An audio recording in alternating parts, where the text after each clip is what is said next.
पिछले 24 घंटे में महाराष्ट्र में 1576 नए मरीज कोरोना के मिले हैं। महाराष्ट्र में अब कोरोना के कुल 29,100 मरीज हैं। मुंबई में आंकड़ा 17,671 पहुंच गया। पिछले 24 घंटे में मुंबई में 34 कोरोना पॉजिटिव लोगों की मौत हो चुकी है। कोरोना से अब तक महाराष्ट्र में 1068 मौतें हुई, वहीं मुंबई में 655 लोगों की मौत हुई है। एशिया की सबसे बड़ी झोपड़पट्टी धारावी में 1000 से ज्यादा नए केस। सूबे में अब तक 10 पुलिस वालों की कोरोना से मौत। मुंबई के गोरेगांव में बनाए गए 1000 बेड के कोरोना सेंटर पहुंचे सीएम उद्धव ठाकरे। हालात का लिया जायजा। मुंबई में बेस्ट के कर्मचारियों ने किया हड़ताल का ऐलान। बीमा कवर और पीपीई किट की मांग को लेकर बीएमसी के खिलाफ हल्ला बोल। नागपुर में लॉकडाउन के बाद पहली बार खुली शराब की दुकानें। जाम के शौकीनों की लगी कतारें। महाराष्ट्र से प्रवासी मजदूरों का पलायन जारी। यूपी के मजदूर कल्याण से ऑटो में भोपाल पहुंचे। धार्मिक ट्रस्ट के सोने पर पृथ्वीराज चौहान के बयान से बवाल। बीजेपी ने किया जोरदार पलटवार। कांग्रेस को बताया आक्रमणकारी। बीजेपी ने पृथ्वीराज चौहान से दागे सवाल। पूछा, क्या सोनिया के कहने पर दिया सुझाव? मैं पृथ्वीराज जी से पूछना चाहूंगा, ये सोनिया गांधी जी ने आपको इस मांग को लेकर आगे बढ़ने के लिए कहा है या कांग्रेस का यह अभिमत है? कांग्रेस शासित राज्य और मुख्यमंत्री की यह डिमांड है? पृथ्वीराज चौहान के बयान पर विश्व हिंदू परिषद आग बबूला। कहा, हिंदू धर्मस्थलों पर ही क्यों टिकाई है नजर। विवाद बढ़ा तो पृथ्वीराज चौहान ने दी सफाई। का बयान को तोड़ मरोड़ कर पेश किया गया। समाज विरोधी तत्वों ने मेरी सूचना को तोड़ मरोड़ कर एक महजबी दरार पैदा करने की कोशिश की है। लॉकडाउन के कारण शिरडी धाम में पसरा सन्नाटा। काम धंधा बंद होने से प्रवासी मजदूरों ने छोड़ा शहर। 17 मार्च से बंद है साई धाम। गुजरात में जारी है कोरोना का कोहराम। 24 घंटे में 324 नए मामले। कुल मरीजों का आंकड़ा 9,500 के पार। अब तक 586 की मौत। एक हफ्ते की पाबंदी के बाद अहमदाबाद में मिली छूट। किराने समेत जरूरी चीजों की दुकानें खुली। 25 अंकों की गिरावट के साथ 31,097 पर बंद हुआ सेंसेक्स। निफ्टी 5 पॉइंट्स की मामूली गिरावट के साथ 9,136 पर बंद। डॉलर के मुकाबले 2 पैसे की मामूली गिरावट के साथ बंद हुआ रुपया। $1 की कीमत हुई 75 रुपए 58 पैसे। 2019-20 में भारत में करीब 300 मिलियन टन खाद्यान्न का उत्पादन। 10.5 मिलियन टन ज्यादा प्रोडक्शन। जोमेटो करेगी 13% कर्मचारियों की छटनी। बाकी कर्मचारियों की सैलरी में होगी 50% तक की कटौती। कोरोना काल के बाद एयरलाइंस क्रू का बदलेगा पहनावा। फेस शील्ड, मास्क और गाउन का करना होगा इस्तेमाल। मेड इन इंडिया उत्पादों की बिक्री के लिए अपना ई कॉमर्स प्लेटफॉर्म लाएगी पतंजलि। फ्री होगी होम डिलीवरी। 2020 की पहली तिमाही में सबसे ज्यादा बिका सैमसंग गैलेक्सी A51। कुल 60 लाख यूनिट बिकी। 1.9% मार्केट शेयर के साथ रेडमी 8 दूसरे स्थान पर। 2026 में दुनिया के पहले ट्रिलियनियर बनेंगे अमेजन के जेफ बेजोस। मुकेश अंबानी 2033 में बनेंगे $1 लाख करोड़ के मालिक।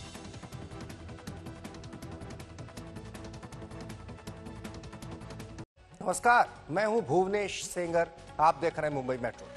पिछले 24 घंटे में महाराष्ट्र में 1576 नए कोरोना मरीज मिले हैं। महाराष्ट्र में अब कोरोना के कुल 29,100 मरीज हो गए। कोरोना से राज्य में अब तक 1068 मौतें हो चुकी हैं, जबकि मुंबई में आंकड़ा 17,671 पहुंच गया। अकेले मुंबई में कोरोना से मरने वालों की संख्या 655 है। पिछले 24 घंटों की बात करें तो मुंबई में 34 कोरोना पॉजिटिव लोगों की मौत हो चुकी है, जबकि एशिया के सबसे बड़े स्लम धारावी में आज 84 नए मामले सामने आए, जिसकी वजह से धारावी में कोरोना वायरस के मामले 1,145 हो गए हैं। वहीं महाराष्ट्र में अब तक 6,564 मरीजों को डिस्चार्ज भी किया जा चुका है।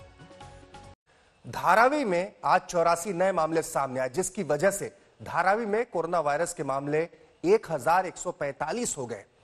देखिए इस एक्सक्लूसिव रिपोर्ट में कि आखिर क्यों धारावी में बढ़ रहे हैं इतने ज्यादा कोरोना के मामले।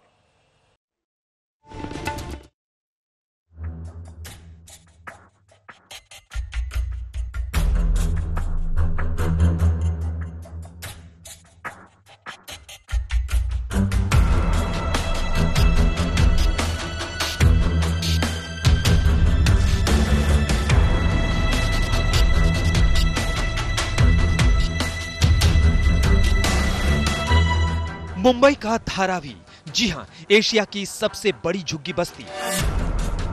मुंबई के धारावी में कोरोना वायरस का संक्रमण भले ही देर से पहुंचा हो, लेकिन महज 45 दिनों से भी कम वक्त में यहां कोविड-19 के 1000 से ज्यादा मामले आ चुके हैं। ये आंकड़े यहां इस महामारी के फैलने की रफ्तार की ओर इशारा करते हैं।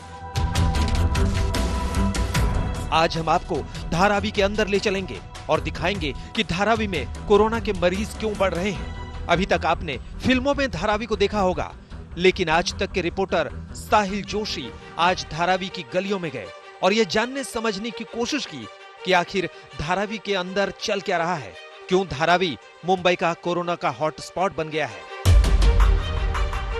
सबसे पहले आपको बता दें कि धारावी में अप्रैल के महीने में कोरोना ने दस्तक दी थी। यहाँ का मुकुंद नगर इलाका मराठी बहुल इलाका है, जबकि मस्जिद नगर, मदीना नगर और बालिका नगर में उत्तर प्रदेश और बिहार की आबादी ज्यादा है, जो मुस्लिम बहुल इलाका माना जाता है। ये इलाके सबसे ज्यादा कोरोना से प्रभावित हैं। तो आइए अब धारावी की एक एक गली छानते हैं। शुरुआत करते हैं बीएमसी के जी नॉर्थ ऑफिस से। ये बीएमसी का जी नॉर्थ वार्ड का दफ्तर है और इसी वार्ड के कार्यक्षेत्र में धारावी का इलाका भी आता है, जो इस वक्त 1000 से ज्यादा केसेस से जूझ रहा है। यहीं से सारा कोऑर्डिनेशन होता है। कोई भी कोऑर्डिनेशन के लिए फोन आता है तो इसी दफ्तर वो पहले लिया जाता है। यहाँ पर जो अधिकारी है हेल्थ डिपार्टमेंट के बीएमसी के, वो हर कॉल रिसीव करते हैं और उसके आधार पे तय होता है कि किसको कहाँ लेकर जाना है। तो अभी हम यहाँ से निकलेंगे क्योंकि हर रोज यहाँ से अधिकारी निकलते हैं, धारावी के अंदर जाते हैं और स्क्रीनिंग फैसिलिटी जहां पर है, जहां पर स्क्रीनिंग करके लोगों को सेग्रीगेट किया जाता है, वो हम दिखाएंगे कि किस तरीके से धारावी जैसे इलाके में इतना मुश्किल काम किया जा रहा है। ये हैं डॉक्टर पाटिल, बीएमसी से जुड़े मेडिकल ऑफिसर हैं और इनकी ड्यूटी है धारावी में कोरोना के मरीजों को इलाज के लिए पहुंचाना और उनके संपर्क में आए लोगों को क्वारंटीन में भेजना। हेल्प पोस्ट में जाके उधर जो पॉइंट्स है, जो पॉजिटिव केसेस वगैरह है, उधर जाके हम काम करते हैं। पॉजिटिव जाने के बाद उसके घर को ट्रेस करते हैं। घर के ट्रेस करने के बाद उनको शिफ्टिंग का काम चलता है। अब धारावी का सफर शुरू होता है और आज तक की टीम धारावी के पास बने क्वारंटीन सेंटर में पहुंचती है। ये क्वारंटीन सेंटर किस तरह से बनाया गया है उसे देखते हैं। ये पूरा स्कूल है, इसमें 10-15 स्कूल है, बहुत सारे स्कूल है छोटे छोटे। कोई मराठी मीडियम है, कोई उर्दू मीडियम है, कोई इंग्लिश मीडियम है, तमिल मीडियम है, ऐसे छोटे छोटे काफी स्कूल्स है। ये बड़ा सा कैंपस में, तो ये स्कूल को अभी कन्वर्ट किया गया है। और यहाँ से शुरू होती है एशिया की सबसे बड़ी झुग्गी बस्ती धारावी। तंग गलियां हैं। यहाँ में एक नर्स मिलती है जो धारावी का पूरा हाल बताती है। और यहाँ पे जो लोग हैं, हम लोग की थोड़ा भी बात नहीं सुनते। सब जन ऐसे ही बिना मास्क के बैठे रहते एक दूसरे के साथ साथ। अभी दोपहर में आप जाएंगे 2-3 बजे के बाद, पूरा एरिया सब भरा हुआ रहता है। यहाँ पे सब बैठे रहते हैं। यहाँ पे आप देख सकते हैं, ये मस्जिद है। यहाँ पे सब जन, यहाँ पे थोड़ी सी छाव आ जाती है। तो दोपहर में 2 बजे के बाद, 3 बजे के बाद जब भी हम लोग पेशेंट के घर से आते हैं तो यहाँ पे सब जन बैठे रहते हैं, सब एक साथ। आप देख सकते कितने लोग अभी बाहर निकले।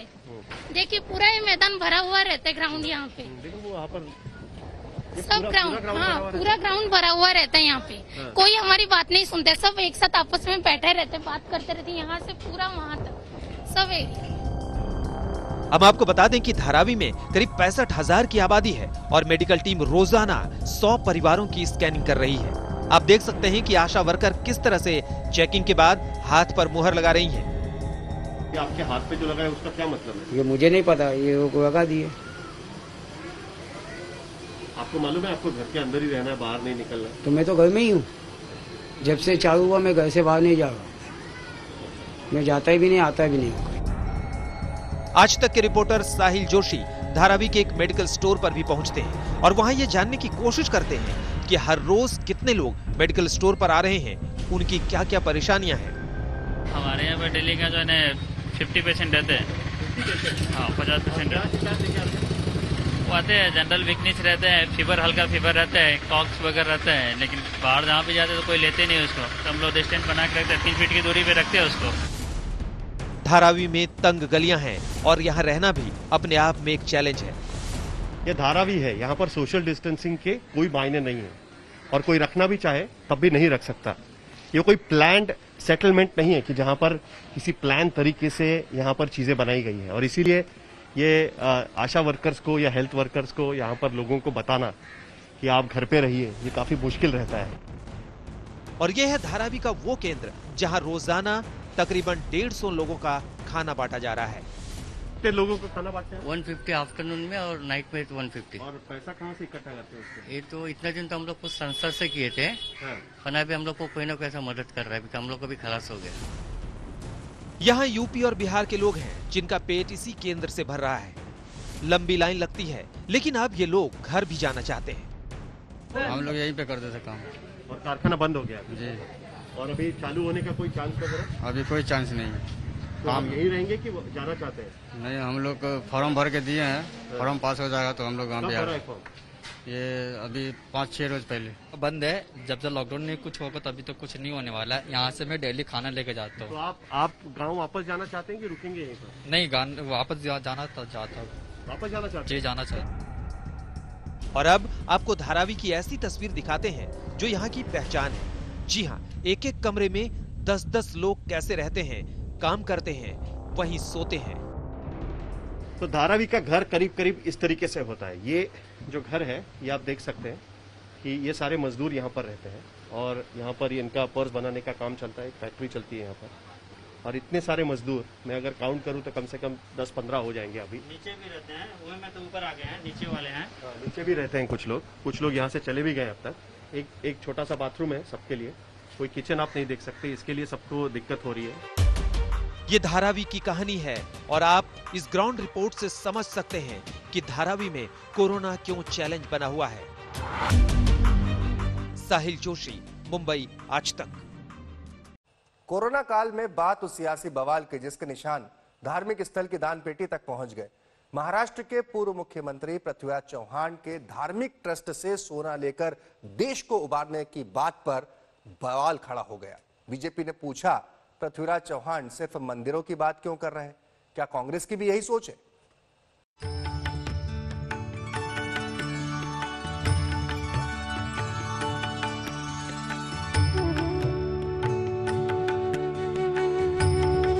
तिरुपति मंदिर 9000 किलो सोना, जगन्नाथ मंदिर 150 किलो सोना, शिरडी साईं मंदिर 376 किलो सोना, सिद्धि विनायक मंदिर 160 किलो सोना, वैष्णो देवी मंदिर 1.2 टन सोना।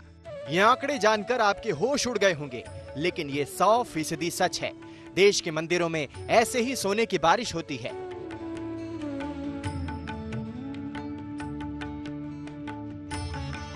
भगवान जब भक्तों की झोली भरते हैं तो भक्त भी अपने भगवान पर सब कुछ निछावर कर देता है। धार्मिक स्थल में पांव रखते ही भक्त दानी बन जाते हैं, भगवान के भंडार भर जाते हैं। कोई सोने का मुकुट चढ़ाता है तो कोई सोने के सिक्के, कोई सोने की मूर्ति तो कोई लाखों करोड़ों का चेक चढ़ावे के नाम कर देता है। यूं समझ लीजिए कि इन मंदिरों के ट्रस्ट के पास कुबेर का खजाना है, वो खजाना जो किसी भी देश को मुसीबत से बाहर ला सकता है। यही वजह है कि महाराष्ट्र के पूर्व सीएम और कांग्रेस नेता पृथ्वीराज चौहान ने कोरोना के संकट में गोल्ड के इस्तेमाल की बात कही। पृथ्वीराज चौहान ने ट्वीट कर लिखा, देश के सभी धार्मिक ट्रस्टों में रखे सोने की कीमत वर्ल्ड गोल्ड सीएलसी के अनुसार कम से कम $1 ट्रिलियन है। सरकार को इस सोने का तुरंत इस्तेमाल करना चाहिए। इस आपातकालीन स्थिति में सोने को कम ब्याज दर पर सोने के बॉन्ड के माध्यम से उधार लिया जा सकता है। पृथ्वीराज चौहान के सोने वाले बयान पर बीजेपी ने सियासत का गोल्डन चांस तलाश लिया है। कांग्रेस नेता ने धार्मिक स्थलों के सोने का राग छेड़ा तो बीजेपी ने 24 कैरेट वाले शुद्ध सियासी आरोप तान दिए। सियासी बवाल का चढ़ावा चढ़ा तो पृथ्वीराज चौहान सफाई देने सामने आए। कहा, बीजेपी सरकारों में ही गोल्ड मोनेटाइजेशन स्कीम लाई गई। हमारे देश में बहुत सोना है, निजी व्यक्तियों के पास और धार्मिक संस्थाओं के पास। ऐसी जानकारी हमें वर्ल्ड गोल्ड काउंसिल यानी विश्व स्वर्ण परिषद देती है। इस सोने का इस संकट काल में योग्य उपयोग हो,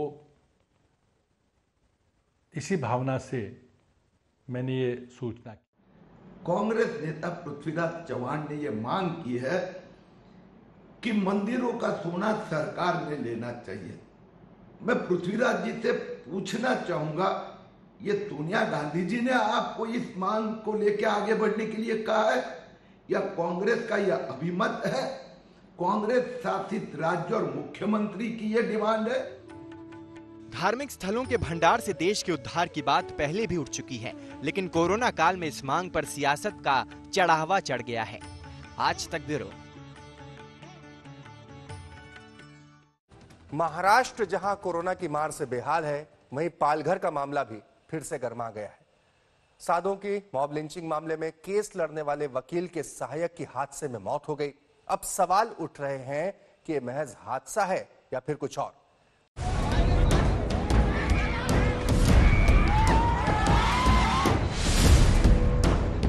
पालघर में जिन साधुओं की मॉब लिंचिंग ने पूरे देश को झकझोर दिया था, उस पालघर में इंसाफ की लड़ाई लड़ रहे वकील दिग्विजय त्रिवेदी की मौत हो गई।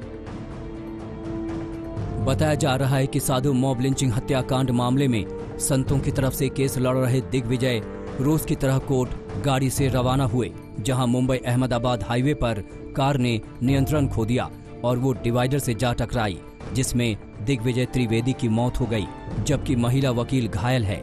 जिस समय ये हादसा हुआ उस समय दिग्विजय ही गाड़ी चला रहे थे। जो बातें हम लोग मालूम पड़ी कि वहाँ पे जहाँ पे एक्सीडेंट हुआ वहाँ कोई आदमी मौजूद नहीं था और कोई बात नहीं थी, तो इसलिए अभी तक किसी षड्यंत्र या किसी बात के बारे में हमारा इसमें कुछ कहना उचित नहीं होगा। जिस तरह से पालघर मॉब लिंचिंग को लेकर सियासत हुई, उसके बाद वकील की मौत ने कई सवालिया निशान खड़े कर दिए हैं। बीजेपी प्रवक्ता संबित पात्रा ने भी अचानक हुई इस मौत को लेकर साजिश की आशंका जताई है। पालघर में संतों की हत्या मामले में वीएचपी के वकील दिग्विजय त्रिवेदी की सड़क हादसे में मौत हो गई। ये खबर विचलित करने वाली है। क्या ये केवल संयोग है कि जिन लोगों ने पालघर मामले को उठाया उन पर या तो कांग्रेस कार्यकर्ताओं ने हमला किया या एफआईआर कराई? खैर, ये जांच का विषय है। पालघर मॉब लिंचिंग को लेकर बीजेपी लगातार महाराष्ट्र सरकार पर निशाना साध रही है। मामले को लेकर कई गिरफ्तारी हो चुकी है। वहीं उद्धव सरकार लगातार हिंसा पर न्याय दिलाने का भरोसा दिला रही है। इस बीच विश्व हिंदू परिषद ने हिंसा को लेकर सीबीआई जांच की मांग की है।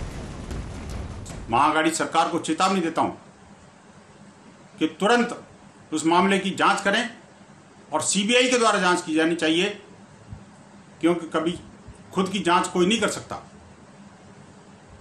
आज जिस प्रकार केस से जुड़े एक जूनियर वकील की रोड एक्सीडेंट में मृत्यु हुई है, वो भी दुखद है, उसकी भी जांच होनी चाहिए। बहरहाल एक बार फिर पालघर पर सियासत तेज हो गई है और साधुओं की मौत के बाद अब वकील की मौत की भी सीबीआई जांच की मांग तेज हो रही है। पालघर से दिव्येश के साथ आज तक ब्यूरो।